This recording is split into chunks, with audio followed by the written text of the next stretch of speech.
అందరికీ నమస్కారం. Welcome to my channel. ఈ వీడియోలో ఏపీ ప్రభుత్వ ఉద్యోగులకు మరియు పెన్షనర్లకు చంద్రబాబు షాక్.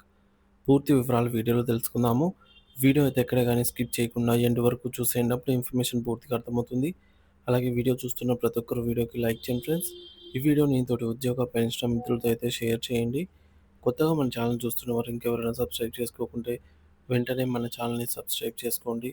దీని ద్వారా నేను చేసే లేటెస్ట్ వీడియోస్ అన్నీ మీ వరకు రీచ్ అవుతాయి. ఇక ఆలస్యం చేయకుండా వివరాల్లోకైతే వెళ్ళిపోదాము. ఫ్రెండ్స్, ఇక విషయానికి వచ్చినట్లయితే ఉద్యోగులకు చంద్రబాబు క్యాబినెట్ షాక్. డీఏఐఆర్‌పై మౌనం. తీవ్ర నిరాశలో ఉద్యోగ సంఘాలు.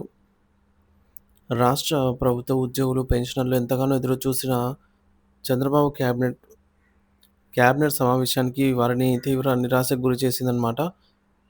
15 నెలల సుదీర్ఘ విరామం తర్వాత జరిగిన జాయింట్ స్టాఫ్ కౌన్సిల్ సమావేశం అనంతరం కేబినెట్ తమ సమస్యలపై సానుకూల నిర్ణయం వస్తుందని భావించిన లక్షలాది మంది ఉద్యోగులకు చుక్కెదురైంది. డీఏ, ఐఆర్, పీఆర్సీ వంటి కీలక అంశాలపై మంత్రివర్గంలో కనీసం చర్చ కూడా జరగకపోవడం ఉద్యోగ వర్గాల్లో తీవ్ర ఆందోళన, ఆగ్రహాన్ని రేకెత్తిస్తోంది.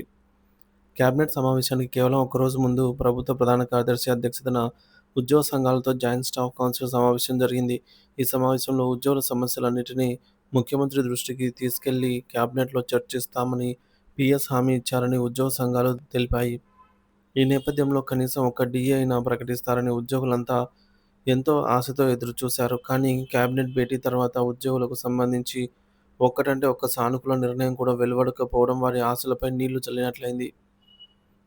ప్రభుత్వం తీరుపై ఆంధ్రప్రదేశ్ సచివాలయ ఉద్యోగుల సంఘం అధ్యక్షుడు వెంకట్రామరెడ్డి తీవ్ర స్థాయిలో ధ్వజమెత్తారు. ప్రభుత్వం ఏర్పడి 15 నెలలు గడిచింది. రాష్ట్ర చరిత్రలో కరోనా కాలాన్ని మినహాయిస్తే 15 నెలలుగా ఒక్క డీఏ కూడా ప్రకటించని ప్రభుత్వం ఇదే. సో, ఇది ఉద్యోగుల పట్ల ప్రభుత్వానికి ఉన్నటువంటి నిర్లక్ష్యానికి నిదర్శనమని ఆయన మండిపడ్డారు.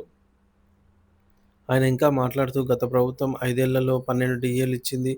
ఈ ప్రభుత్వం అధికారంలోకి వచ్చాక ఉద్యోగులకు ఒక్క చిన్న ప్రయోజనం కూడా కల్పించలేదు. పైగా పని భారాన్ని మాత్రం రోజురోజుకు పెంచుతూ పోతున్నారు. డీఏ లేదు, మధ్యంతర భృతి, ఐఆర్ లేదు, కొత్త పీఆర్సీ కమిషన్ నియామకం ఊసే లేదు. ఇలాగైతే ఉద్యోగులు ఎలా పనిచేయగలరు అని ఆయన ప్రభుత్వాన్ని సూటిగా ప్రశ్నించారు. ఉద్యమానికి సిద్ధం కావాలా?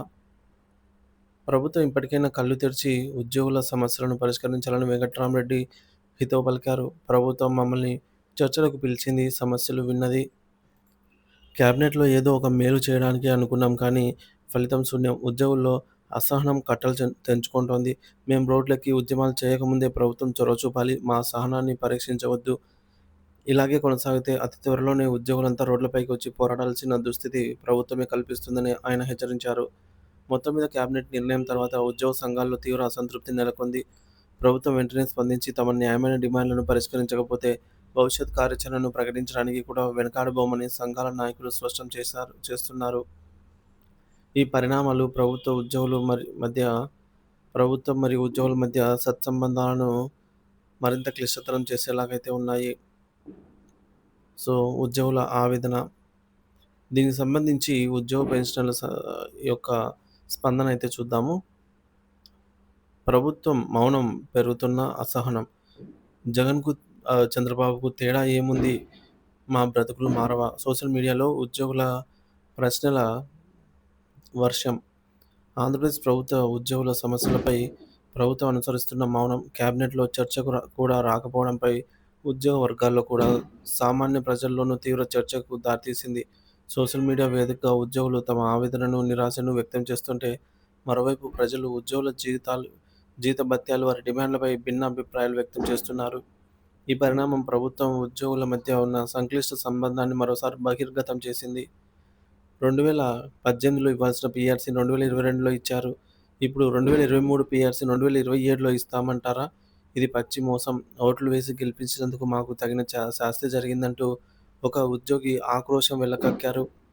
గత సీఎం జగన్మోహన్ రెడ్డి అడిగిన వారిపై కేసులు పెట్టారని, ప్రస్తుత సీఎం మౌనంగా ఉంటున్నారనైతే ఆవేదన వ్యక్తం చేస్తున్నారు.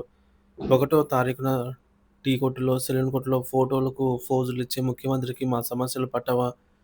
కూటమిని నమ్మి పవన్‌ను నమ్మి ఓట్లు వేసినందుకు మాకు మిగిలింది ఇదేనా అని ప్రశ్నిస్తున్నారు. గత ప్రభుత్వంలో జీతాలు పెరిగాయని, డీఏలు వచ్చాయని, కనీసం ఆ ప్రభుత్వం పీఆర్సీ కమిషన్‌నైనా నియమించిందని, ఈ ప్రభుత్వం కనీసం ఆ పని కూడా చేయలేదని కొందరు గణాంకాలతో సహా విమర్శిస్తున్నారు. నాయకత్వంపైనే విమర్శల బాణాలు. ఈ సంక్షోభానికి ఉద్యోగుల సంఘాల నాయకుల ఉదాసీనతే కారణమని కొందరు ఉద్యోగులు మండిపడుతున్నారు. మీరు పిలుపునిస్తారా? మేము ఉద్యమంలోకి దూకుతాము. మీరు లోపలికి వెళ్లి మలుపు తీసుకుంటారు. మాకు మాత్రం వట్టి చేతులు మిగులుతాయి. ఈ నాటకాలు మాకు తెలుసు అంటూ నాయకులు చిత్తశుద్ధిని ప్రశ్నిస్తున్నారు. అయితే బొప్పరాజు వంటి నాయకులు చిత్తశుద్ధితో పోరాడుతున్నారని, ఆయన ఆవేదనను అర్థం చేసుకోవాలని మరికొందరు మద్దతు పలుకుతున్నారు. బొప్పరాజు గారి మాటల్లో మాకు అంకితభావం కనిపిస్తోంది. ఆయనను విమర్శించే ముందు ఆయన పోరాటాన్ని అర్థం చేసుకోండని హితవు పలుకుతున్నారు. ఉద్యోగుల డిమాండ్లపై సామాన్య ప్రజల నుంచి తీవ్రమైన భిన్నమైన స్పందన వస్తోంది. లక్షల్లో జీతాలు, పైగా లంచాలు, రిటైర్ అయ్యాక లక్షల్లో పెన్షన్లు, మా పనులన్నీ మీ జీతాలకే సరిపోతున్నాయి. రైతులు సమస్యలు పడుతున్న కష్టాలు మీకు కనిపించడం లేదని కొందరు తీవ్రంగా అయితే ప్రశ్నిస్తున్నారు. కాంట్రాక్టు అవుట్‌సోర్సింగ్ ఉద్యోగుల ఆవేదన. ఎప్పుడు మీ రెగ్యులర్ ఉద్యోగుల గోలేనా? మీతో సమానంగా పనిచేస్తున్న మా కాంట్రాక్ట్ అవుట్‌సోర్సింగ్ ఉద్యోగుల జీతాలు మీలో పదోవంతు కూడా లేవు. మా గురించి ఈ సంఘాలు ఎందుకు మాట్లాడవు అని వారు ఆవేదన వ్యక్తం చేస్తున్నారు. ప్రభుత్వ వైఫల్యమే కారణం. జగన్ పాలనలో రాష్ట్రం అప్పుల పాలైంది. ఇప్పుడు ప్రభుత్వాన్ని బెదిరిస్తే డబ్బులు ఎక్కడి నుంచొస్తాయి? ఆనాడు జగన్‌కు కొమ్ము కాసి ఇప్పుడు ఏడుస్తున్నారెందుకు అని మరికొందరు ఉద్యోగులు వైఖరిని తప్పుపడుతున్నారు. ఈ మొత్తం సంక్షోభం ఉద్యోగుల నైతికతపై ఎలాంటి ప్రభావం చూపుతుందో ఒక ఉద్యోగి వ్యాఖ్య అద్దం పడుతుంది. ఆ ఉద్యోగి ఏమన్నాడంటే, "నేను ఇంతకాలం నిజాయితీగా ఉండాలనుకున్నాను. కానీ రాష్ట్ర ముఖ్యమంత్రులే దొంగలా వ్యవహరిస్తుంటే నేను నిజాయితీగా ఉండటం తప్పనిపించింది. ఇకపై అవినీతి చేసినా, అబద్ధాలు చెప్పైనా రైట్ అనిపిస్తోంది.